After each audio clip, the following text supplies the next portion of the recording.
What's going on, everybody? Mortem here, this time bringing you a video about Forgive Me Father 2, as I remember it is almost Halloween, and I should probably do something about that. And thus, here we are with this Cthulhu mythos-inspired boomer shooter, which has a few things going for it, not least of which is the fact that it's just fun to tear your way through Lovecraftian horrors as we inch closer to Halloween. More specifically, though, the reason we're taking a look at this one is because it launches out of early access into its full version tomorrow, October 24th, after about a year or so in early access. I believe just a couple days past a year, actually. And I have played this game previously, so when the developer reached out and offered an early look at the full version, I decided to jump in on it and take a look. Now, I do want to mention right away that since the last time I've looked at this, it does appear that they've added some form of launcher that pulls up when you start the game over on Steam, which is annoying, honestly, especially for a smaller indie title like this. And while I've covered games from Fulcrum Publishing before, the publisher, I don't remember seeing this launcher. And while I can appreciate a good jump scare this close to Halloween, I think they could stand to do themselves a favor and just drop it. Nobody wants these launchers. Though realistically, that's not the only thing that was added, of course,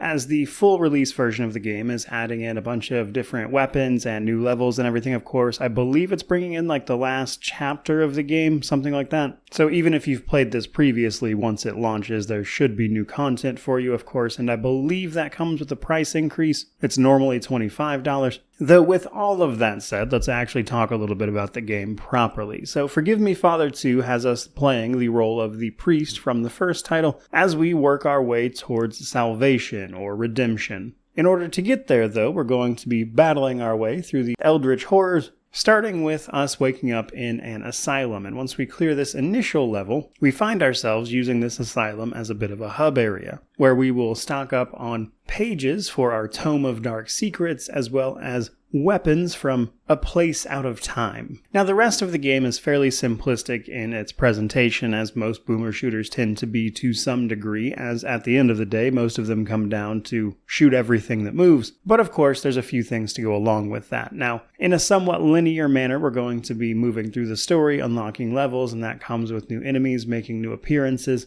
who have their own move patterns and attacks that we have to adjust. Now, our main weapons against that are, in fact, our actual weapons, but also our Tome of Dark Secrets. So we get access to a spellbook of some sort relatively early on in the game that, as our character builds up madness by fighting enemies, we can then activate that tome, which will produce whatever active effects we have equipped. Back at the asylum, the hub area, you can equip passive and active effects to the tome, with the active ones specifically, of course, being in effect when we actually activate the tome. Some of this stuff is pretty standard, like just making you shoot and reload faster or be able to tank damage. Some even make you invulnerable for a short period of time. Another recently added one actually allows you to insta-kill anything in your line of sight, which is pretty crazy. But with all of those sorted out and equipped, we then move on to our other bit of progression, which is the weapons. Now, one thing I like about the weapon selection of this game is merely that they are all kind of independently good for different situations. So all the weapons are divided up into a few different types, like say explosives, like rocket launchers, mortars, etc., versus something like rifles. None of them are necessarily better than any of the others, just different in how they function. For instance, you take the shotgun. You have your basic pump shotgun, which is a good all-around weapon, but then they have variations of that either deal more damage at the expense of reload time or say just slower rate of fire overall, versus an auto shotgun, which fires extremely fast, but of course does less damage per shot. Though honestly, you can fire so fast with that one that it's pretty great overall. And that's to say nothing of the more fantastical weapons like the obelisk or the sort of machine gun pistol that's actually some strange creatures firing bullets very quickly. Then of course we have the actual levels themselves. Now this is where I would say that visually and thematically I think they really do a great job here, but otherwise it's just kind of okay. A lot of the level design is pretty much what you'd expect from these older games, like find color-coded key or solve very small puzzle, pull some levers, open the doors, that kind of thing. And while I don't exactly need boomer shooters to have revolutionary level design or anything,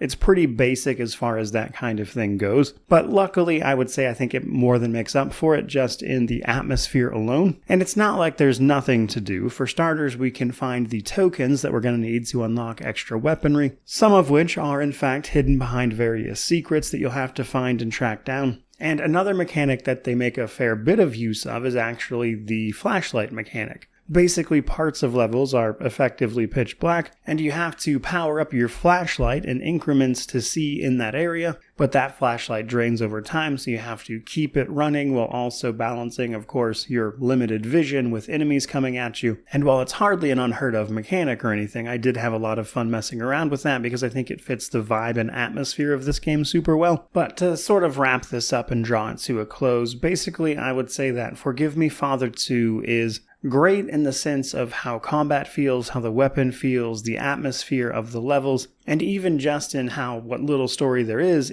still presented in a way that's really engaging and keeps you guessing at what's happening the way you would want from a Lovecraftian horror. But the counterbalance there, and this is a bit of a big one, is that the game's not very long, especially for the price they're asking, because I don't know exactly what the price increase for the full version is going to be here, but I do know that right now it's $25, so I can't imagine it's going down from that. And depending on you and your own skill level with these kinds of games, you're looking at like a 5 to 10 hour experience, and that's going to be a bit expensive for what this title is, which is, I think, going to be the sticking point here, especially given that this game is releasing right around a lot of other big releases in one of the busiest parts of the year, which I think will be a bit of a hurdle to overcome, to be sure. But if you don't mind the price and you just want to shoot some stuff for Halloween, I think Forgive Me Father 2 might very well be up your alley. Now, don't expect a proper review of this game from me specifically, because honestly I think this video says just about everything there is to say about this one, so that's where we're gonna leave it. But in the meantime, I certainly hope you enjoyed this video. If you did, don't forget to like, comment, subscribe, all that YouTube jazz. Let me know how you feel about this one down in the comment section below. But regardless of any of that, truly just thank you so much for watching. I really do appreciate it. May you wander in wisdom and have an amazing day.